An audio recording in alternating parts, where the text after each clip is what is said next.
পরিকল্পিতভাবে নির্বাচন পেছানোর পাঁয়তারা চলছে বলে মন্তব্য করেছেন বিএনপি মহাসচিব মির্জা ফখরুল ইসলাম আলমগীর। এই ঈদে জামা জুতো অ্যাক্সেসরিজের ডিসকাউন্ট। এসব বিষয়ে আলোচনা করতে এই মুহূর্তে রাজধানীর মিরপুর ডিওএইচএস থেকে যোগ দিয়েছেন কেমব্রিজ বিশ্ববিদ্যালয়ের সাবেক ভিজিটিং ফেলো অধ্যাপক মোহাম্মদ মুজাহিদুল ইসলাম। অধ্যাপক মোহাম্মদ মুজাহিদুল ইসলাম, আপনাকে স্বাগত জানাচ্ছি ইন্ডিপেন্ডেন্ট টেলিভিশনে। আপনার কাছে শুরুতেই আমি একটু জানতে চাই যে বিএনপি এবং এনসিপির মধ্যে দ্বন্দ্ব কি চরমে উঠেছে কিনা, রাজনৈতিক ভবিষ্যৎ কি বলে আপনি মনে করেন? ধন্যবাদ। আমি মনে করি সেটা হচ্ছে যে আসলে এনসিপি গঠন করার পর থেকেই দুইটি দলের মধ্যে এক ধরনের দ্বন্দ্বপূর্ণ সম্পর্ক বিরাজমান আছে। কারণটা আমরা সবাই জানি যে এনসিপির যে মূলত যে ভোট ব্যাংকটাকে তারা টার্গেট করছে সেটা আসলে বিএনপির ভোট ব্যাংক, অর্থাৎ মধ্য ডানপন্থী যে ভোট ব্যাংকটা আছে সেটাকে টার্গেট করছে। ফলে একই ভোটের লক্ষ্য নিয়ে দুইটি দল যখন মুখোমুখি অবস্থান করতেছে এবং দুইটি দলই যেহেতু বর্তমান সরকারের একটা গুরুত্বপূর্ণ অংশ, স্টেক হোল্ডার, ফলে দলগুলোর মধ্যে যে পারস্পরিক আচরণ, যে কথাবার্তা, যে বক্তব্য, সেটা ক্রমাগত আস্তে আস্তে একটা ঝামেলাপূর্ণ সম্পর্ক তৈরি করছে বলে আপাতত মনে হচ্ছে। বিশেষ করে ঢাকার যে মেয়র, অর্থাৎ ইশরাকের যে শপথ গ্রহণের ব্যাপারটা নিয়ে আমরা জানি যে গত দুদিন যাবৎ এক ধরনের বিতর্ক চলে আসছে এবং এই বিতর্ককে সামনে রেখে সর্বশেষ নাহিদ ইসলাম যে কথাটা বলেছেন সেটা খুবই গুরুত্বপূর্ণ। নাহিদ ইসলাম সম্প্রতি তিনি বলেছেন চারটা জিনিসের উপর তিনি গুরুত্ব দিচ্ছেন। একটা হচ্ছে জুলাই ঘোষণাপত্র, 2 নম্বর হচ্ছে জুলাই সনদ, 3 নম্বর হচ্ছে স্থানীয় সরকার নির্বাচন, 4 নম্বর হচ্ছে গণপরিষদ। অর্থাৎ তিনি বলছেন যদি ইশরাক হোসেনকে মেয়র করার আগে আমরা চাই যে সেটা হচ্ছে স্থানীয় সরকার নির্বাচন।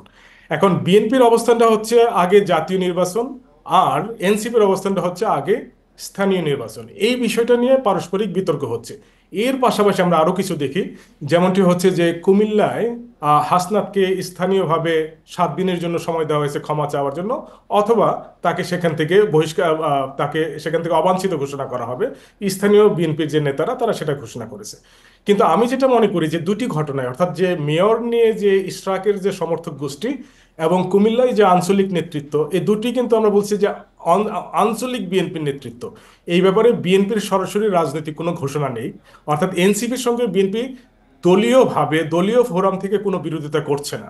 যেটা হচ্ছে সেটা হচ্ছে স্থানীয় পর্যায়ে এবং সেটা পৃথক ঘটনা। যে কারণে সেক্ষেত্রে আমি 5ই আগস্টের পরে বারবার যে রাজনৈতিক ঐক্যের বিষয়ে জোর দেওয়া হচ্ছিল, সেই ঐক্যে কি ফাটল ধরেছে বলে আপনি মনে করেন কিনা? আর জাতীয় নির্বাচন নিয়ে রাজনৈতিক ঐক্য কি আদৌ সম্ভব? জাতীয় ঐক্য নিয়ে নির্বাচন নিয়ে রাজনৈতিক ঐক্য একেবারে অসম্ভব বলে আমি মনে করি না। ঐক্যের মধ্যে বিভিন্ন উত্থান পতন হচ্ছে, কারণ যে বিশেষ করে এনসিপি সবসময় চাচ্ছে তাদের নিজেদের জায়গাটা তৈরি করে নেওয়ার জন্য। কিন্তু নির্বাচনের ব্যাপারে যে আসলে ঐক্যর থেকেও গুরুত্বপূর্ণ হচ্ছে যে সরকারের যে রাজনৈতিক প্রজ্ঞা এবং সরকারের যে নেতৃত্ব। সরকারের নেতৃত্ব তার নিজের কারণে, নিজের সুবিধার কারণে তাকে নির্বাচনের ব্যাপারে একটা সিদ্ধান্ত নিতে হবে এবং আমি মনে করি ডক্টর মোহাম্মদ ইউনূসের সরকার যদি কোনো সিদ্ধান্ত নেয় তাহলে সেই সিদ্ধান্তের ব্যাপারে মোটামুটিভাবে সকল রাজনৈতিক দলই ঐক্যমত্য পোষণ করবে।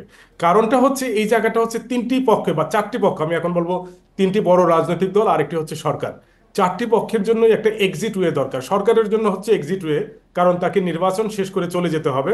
আর অন্যদিকে যে রাজনৈতিক দলগুলো আছে অর্থাৎ বিএনপি, জামাত এবং এনসিপি, তাদের মধ্যে কিন্তু আওয়ামী লীগের ভীতিটা পুরোপুরি কাটিয়ে উঠেনি এখনো, এবং তারা এটা খুব ভালোভাবেই অবগত আছে যে আওয়ামী লীগ এখনো এই সম্মিলিত তিনটি দলের বিরুদ্ধে বড় একটা শক্তি। ফলে নিষিদ্ধ ঘোষিত যে আওয়ামী লীগ, তার যে ব্যাপারে যে সতর্কতা, সেই সতর্কতার কারণে আমি মনে করি চূড়ান্তভাবে রাজনৈতিক দলগুলোর মধ্যে এক ধরনের ঐক্য বিরাজমান থাকবে এবং ঐক্য কাজ করবে শেষ পর্যন্ত। এবং আমি মনে করি যে শেষ পর্যন্ত নির্বাচনের ব্যাপারে সকল দলই একটা জায়গায় ঐক্যমত্যে পৌঁছাবে বলে আমি বিশ্বাস করি।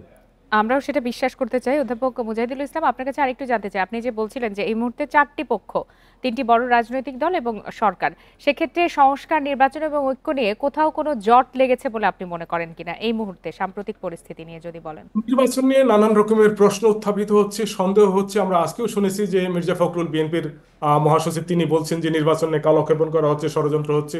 এবং বিশেষ করে বিএনপির পক্ষ থেকে বারবার যেহেতু সুনির্দিষ্ট নির্বাচনের ঘোষণা আসছে না, সে কারণে বারবার সন্দেহ করা হচ্ছে।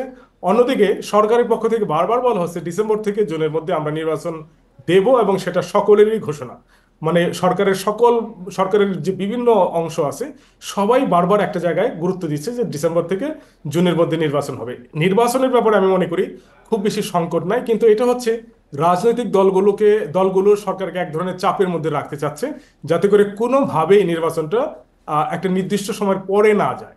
এটা হচ্ছে এক ধরনের রাজনৈতিক কৌশল হিসেবে আমি দেখছি।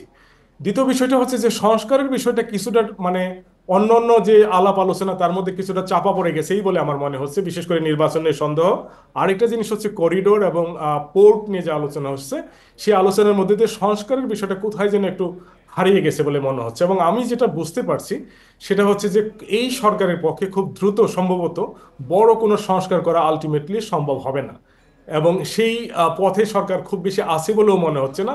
সরকার আপাতত যেটা মনে হচ্ছে যে ন্যূনতম সংস্কার করা এবং নির্বাচন করা এবং তাকে আইন শৃঙ্খলাটা পুনঃপ্রতিষ্ঠা করা, সেগুলোই মূলত মনে হচ্ছে যে মূল টার্গেটটা। জি, অধ্যাপক মোহাম্মদ মুজাহিদুল ইসলাম, আপনাকে অসংখ্য ধন্যবাদ আপনার মূল্যবান মতামতের জন্য।